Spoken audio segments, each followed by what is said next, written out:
सर्व के सदस्य देवादिदेव विराट प्रभु परमात्मा के चरण कमलों में नमन। परम प्रभावी प्रगट प्रभावी चारों दादा गुरुदेव के चरण कमलों में नमन। परम पूज्य आचार्य भगवंतों के चरण कमलों में नमन। महात्मा परिभूषिता महात्मा प्रदर्शिता निरंतर कृपा वर्षिता परम पूज्य गुरुवर्या श्री मनोहर जी महाराज के चरण कमलों में नमन। उपस्थित सत्संग प्रेमी बंधुओं, सज्जनों एवं छंदारी, क्षमा दीजिए, क्षमा दीजिए, क्षमा दीजिए, क्षमा दीजिए। क्षमा पर्व है खूब महान, मनोहर विश्व में बिगुल बजाए, मनोहर विश्व में बिगुल बजाए, खूब बढ़ाए शासन शान। भव्यात्माओं, पर्वाधिराज परिषद पर्व का अंतिम प्रभात अध्यात्मवाद की स्वर लहरियां प्रसारित करते हुए हमारे प्रांगण में दस्तक दे रहा है। 7 दिन की साधना के पश्चात शुद्धि और सिद्धि के मार्ग में बढ़ने के लिए आज संवत्सरी पर्व की आराधना प्रत्येक साधक आत्मा को करनी। साधक आत्मा को हमारी प्रवर्तन, साधर्मिक भक्ति, परस्पर क्षमा याचना, अठम तप की आराधना और चैत्य परिपाटी ये विशेष रूप से किए जाते हैं।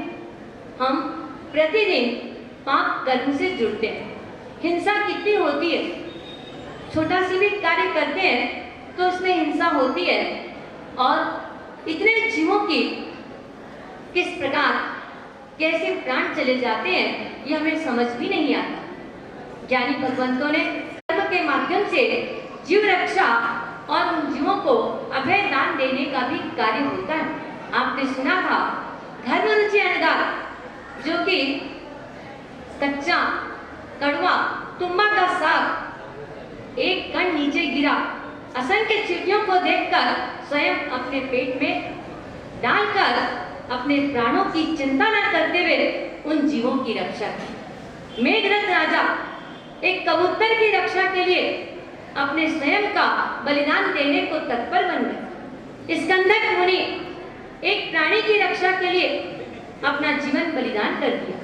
मैदानी मुनि एक पक्षी की रक्षा के लिए किस प्रकार अपने जीवन को त्याग पथ पर चढ़ा दिया। और इतना ही नहीं, कुमारपाल राजा 18 देश के अधिपति, जिन्होंने किस प्रकार औसत व्रत के अंदर एक मकोड़ा उनके पैर पर चढ़ गया, जा नहीं रहा था, यदि हटाएं तो मृत्यु हो जाए, ये सोचकर उतनी जगह जमीन, उतना अपना शरीर का टुकड़ा उन्होंने सुरक्षित काटकर उसकी रक्षा की।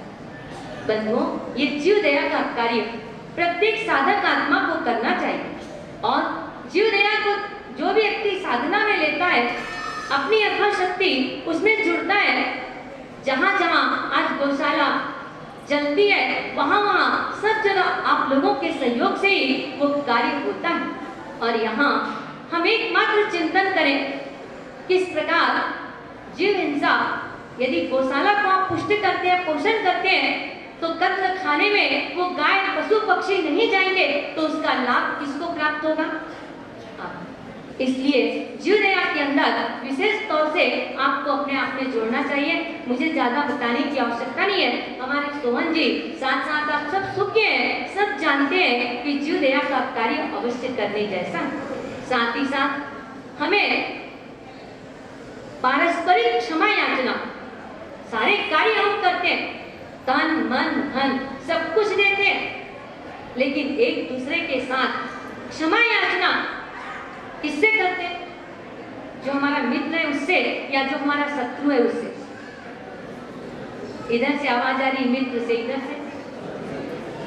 शत्रु से कोई नहीं करता, लेकिन आपने, हमने चंड प्रद्युम्न उदयन का आख्यान श्रवण किया, किस तरह से उन्होंने क्षमा याचना की। जहां दासी पति बंदी बना दिया गया, वहां परिषद पर्व की आराधना के अंतर्गत उपवास किया, उसने भी उपवास किया। क्षमा याचना की बात आई तो बोले यदि आप बंधन में डालकर रखते हैं तो ये क्षमा याचना का मतलब क्या है?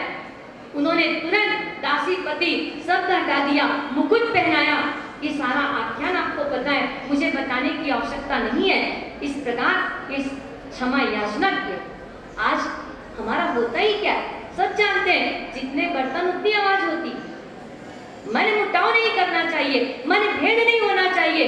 एक बार गलती हो जाए कोई बात नहीं। और आपने तो कसाई के बारे में कितना सुना, अनंतानुबंधी कसाई और प्रत्याख्यानी कसाई, प्रत्याख्यानी कसाई और संज्वलन कसाई। क्या ये कसाई यदि हम रखते हैं तो सम्यक दर्शन ही प्राप्त नहीं होगा, हम आराधना ही नहीं करेंगे, आराधक ही नहीं बनेंगे, तो हमारी आराधना कैसे हमें गंतव्य स्थान पर पहुंचा पाए।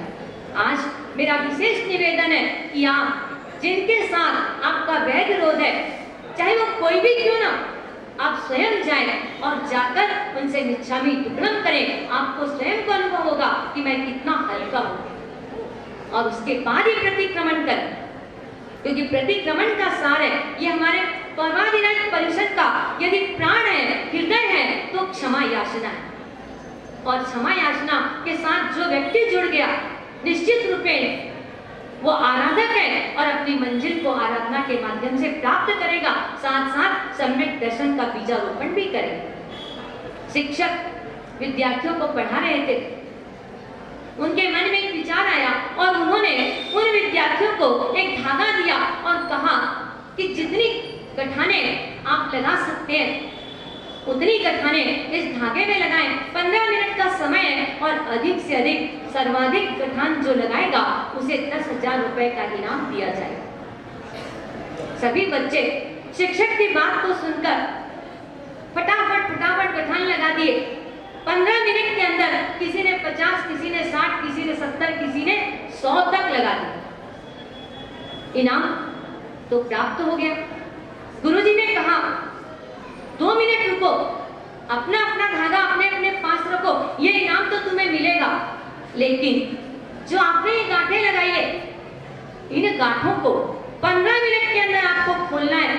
आपकी लगाई हुई गांठ खोलना है और उसके लिए जो 15 मिनट में खोलेगा उसको खुद के द्वारा लगाई हुई गांठ है पर नहीं खोल पाते, बड़ी मुश्किल हुई खोलने में। जब धागे में लगाई हुई गांठ इतनी मुश्किल से खुल सकती है तो सोचो जिनके हृदय में ही गांठ लग गई तो कितने मुश्किल से खुलेगी, कितना पानी हमको फेरना पड़ेगा, कितना प्रयत्न करना पड़ेगा, कितना पुरुषार्थ करना पड़ेगा, ये चिंतन करना है, खोल देना है, उन गांठों को हटा देना है, क्योंकि ये समय प्राप्त हुआ है और आराधना करने का। और इसमें आराधक नहीं बने, हमने तपस्या भी की, मूल सूत्र भी लिया, पर परिषद के अंदर 14 स्वप्नों को बनाया, पालना भी लिया, खूब खर्चा भी किया, जीव दया में भी दिया, लेकिन अपने शत्रु के साथ मेल मिलाप नहीं किया, शत्रु के साथ इस प्रकार मैत्री का विस्तार नहीं किया। ये संवत्सरी पर्व एकमात्र शत्रु के साथ मित्रता करने का एक पवित्र गंगा है। ये संवत्सरी पर्व एक स्पेशल साबुन है। ये संवत्सरी पर्व पापों को धोने के लिए एक कारखाना है। और यदि यहाँ हम सफल हो गए तो हमारी आराधना सफल हो गई, और यदि हम विफल हो गए तो हमारी आराधना सफल नहीं हुई। अंतिम हमारा कर्तव्य चैत्य परिपाटी। चैत्य परिपाटी, चैत्य यानी मंदिर, जहाँ परमात्मा विराजमान होते हैं।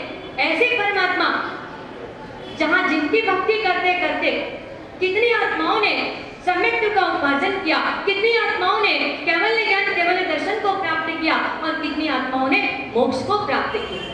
ऐसे चैत्य परिपाटी ये हमारा आवश्यक कर्तव्य है। और इस कर्तव्य के अंदर जितने भी गांव में मंदिर है, उन मंदिरों की सेवा, पूजा करना, दर्शन करना, द्रव्य पूजा करना, भाव पूजा करना, और भाव पूजा करते हुए अपने जीवन को आगे बढ़ाना।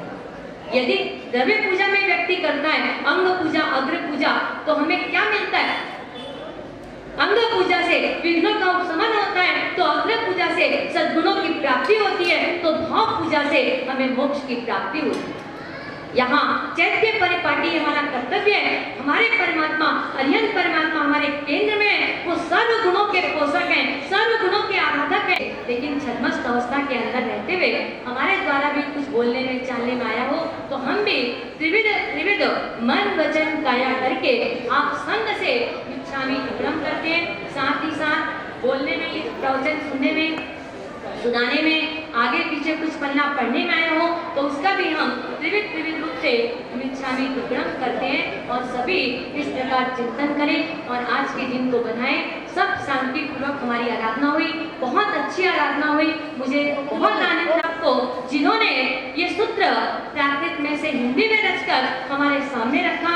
हम नमन करें गच्छाधिपति अवंती तीर्थोद्धारक श्री जिन मणिप्रभ सुरेश्वर जी मनसा को हम नमन करें। नवीन तीर्थोद्धारक श्री जिन पीयूष सागर सुरेश्वर जी मनसा को हम नमन करें। तपस्वी रत्न श्री पूर्णानंद सागर सुरेश्वर जी मनसा को और हम नमन करें। बकेरा तीर्थोद्धारक परम पूज्य जिन मनोज्ञ सागर सुरेश्वर जी मनसा को, जिन सबके आशीर्वाद से कृपा से हमारा ये परिशन पर्व की आराधना सानंद संपन्नता की ओर अग्रसर हो रहा है।